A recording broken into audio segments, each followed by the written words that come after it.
महाशिवरात्रि हिंदू धर्म का एक अत्यंत ही पवित्र और प्रभावशाली पर्व माना जाता है। ये पर्व हर वर्ष फागुन मास के कृष्ण पक्ष की चतुर्दशी तिथि को श्रद्धा और भक्ति के साथ मनाया जाता है। इस दिन भगवान शिव की विशेष पूजा, व्रत और रात्रि जागरण का विधान है। मान्यता है कि महाशिवरात्रि केवल एक पर्व नहीं बल्कि आत्मिक जागरण और शिव तत्व से जुड़ने का दिव्य अवसर है। धार्मिक ग्रंथों के अनुसार इसी पावन तिथि पर भगवान शिव और माता पार्वती का विवाह संपन्न हुआ था। कहा जाता है कि तपस्वी शिव ने इसी दिन गृहस्थ जीवन को स्वीकार किया और संसार और वैवाहिक संतुलन तथा त्याग का संदेश दिया था। इसी कारण यह दिन दाम्पत्य जीवन, प्रेम, समर्पण और विश्वास का प्रतीक है। बता दें कि महाशिवरात्रि के दिन शिवलिंग पर जल, दूध, बेलपत्र, भस्म और धतूरा अर्पित करने का विशेष महत्व है।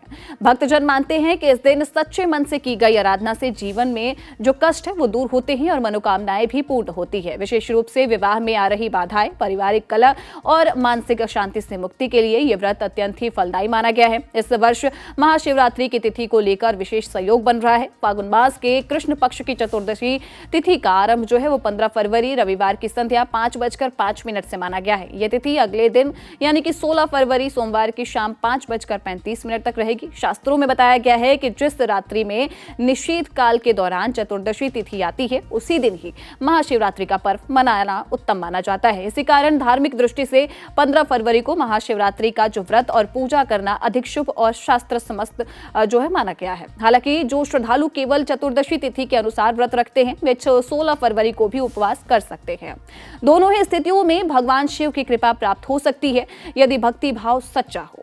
इस बार महाशिवरात्रि की एक और विशेषता यह भी है कि शिव पूजा का शुभ समय अत्यंत दुर्लभ नक्षत्र योग में पड़ रहा है। 15 फरवरी की रात्रि में उत्तराषाढ़ा नक्षत्र के उपरांत श्रवण नक्षत्र का आरंभ होगा। धार्मिक मान्यताओं के अनुसार श्रवण नक्षत्र में की गई विशेष शिव आराधना पुण्य दान प्रदान करती है और इससे आपको बता दें कि साथ ही जो वर्ष स्वार्थ सिद्धि योग का भी निर्माण हो रहा है। यह योग किसी भी शुभ कार्य के लिए अत्यंत ही लाभकारी माना जाता है। अब ऐसे में यदि भक्तजन संध्या काल में भगवान शिव और माता पार्वती की विधिवत पूजा करते हैं तो उन्हें सुख, शांति और साथ ही समृद्धि का आशीर्वाद प्राप्त हो सकता है।